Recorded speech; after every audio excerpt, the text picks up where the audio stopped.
There is nothing you cannot be. There's nothing you cannot do. Oh, there's nothing you cannot have.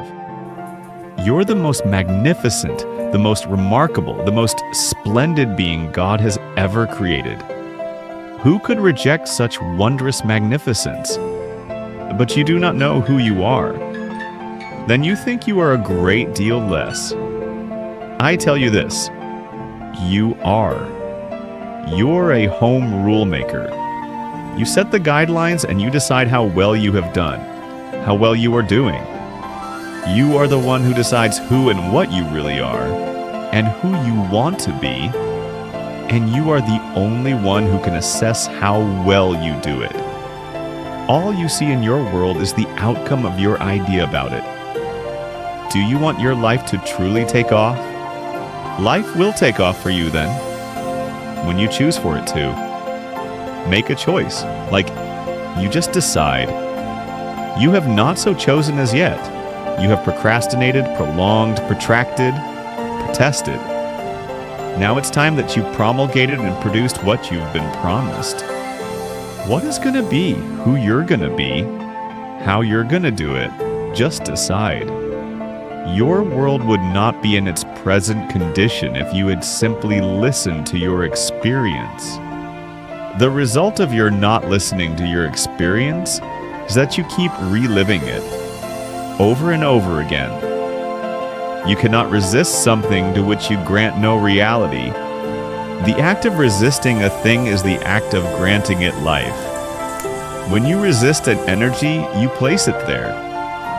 You attract not just what you fear, you attract what you feel, what you are. The more you resist, the more you make it real. Whatever it is you're resisting. What you open your eyes to look at disappears. That is, it ceases to hold its illusory form. If you look at something, truly look at it, you can see right through it, and right through any illusion it holds for you, leaving nothing but ultimate reality in your sight. In the face of ultimate reality, your puny illusion has no power. It cannot long hold you in its weakening grip. You see the truth of it, then the truth sets you free. It is only when you say, I did this, that you can find the power to change it. It is much easier to change what you are doing than to change what another is doing. The first step in changing anything is to know and accept that you have chosen it to be what it is. You are always in the process of creating. Every moment, every minute, every day. How you create, we'll go into later. For now, just take my word for it. You are a big creation machine, and you are turning out new manifestations literally as fast as you can think. We really do paint our world with our thoughts and levels of belief. You are a threefold being.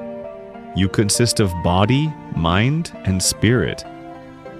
You could also call these the physical, the non-physical, and the metaphysical. The process of creation starts with thought. An idea, conception, visualization. If you see it in your mind, you can hold it in your hand. Everything you see was once someone's idea. Nothing exists in your world that did not first exist as pure thought. You have a clear picture in your head of something that's going to happen. A clear belief that it will happen, no matter what. Thought is the first level of creation. If you can see it here, next comes the word. If you have courage enough to speak it, it will happen. Everything you say is a thought expressed. It is creative and sends forth creative energy into the universe. I wrote myself a check for $10 million for acting services rendered, and I gave myself 5 years, maybe 3. I put it in my wallet and kept it there. It deteriorated and stuff.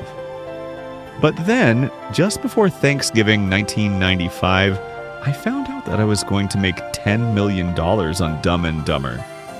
Next comes action. Actions are words moving. Words are thoughts expressed. thoughts or ideas formed, visualize them. Then, go eat a sandwich. Go first to your highest thought about yourself. Imagine the you that you would be if you lived that thought every day. Imagine what you would think, do, and say, and how you would respond to what others do and say. Every second of every day, I was daydreaming. Put the new car up on your mirror. Put the weight you want to be on the refrigerator. If you could see it in your mind, you could hold it in your hand. So do you want your life to take off? Begin at once to imagine it the way you want it to be, and move into that. Check every thought, word, and action that does not fall into harmony with that. Move away from it. When you have a thought that is not in alignment with your higher vision, change to a new thought. Then and there, when you say a thing that is out of alignment with your grandest idea, make a note not to say something like that again. When you do a thing that is misaligned with your best intention, decide to make that the last time. And make it right with whomever was involved if you care. As I achieved my dreams, and by doing that, eventually they came true.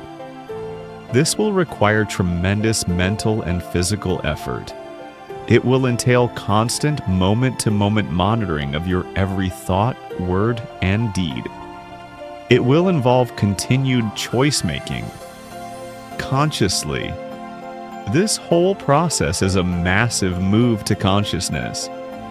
What you will find out if you undertake this challenge is that you've spent half your life unconscious. That is to say, unaware on a conscious level of what you are choosing in the way of thoughts, words, and deeds, until you experience the aftermath of them. Then, when you experience these results, you deny that your thoughts, words, and deeds had anything to do with them. I want to remind you, continue to dream, and dream big. What dream or vision do you want to turn into reality? There is nothing you cannot be. There's nothing you cannot do. There's nothing you cannot have. If you're going to try, go all the way. Otherwise, don't even start. If you're going to try, go all the way. There is no other feeling like that. You will be alone with God and the nights will flame with fire. Do it. Do it. Do it. Do it all the way. You will ride life straight to perfect laughter. It's the only good fight there is. If you're going to try, go all the way.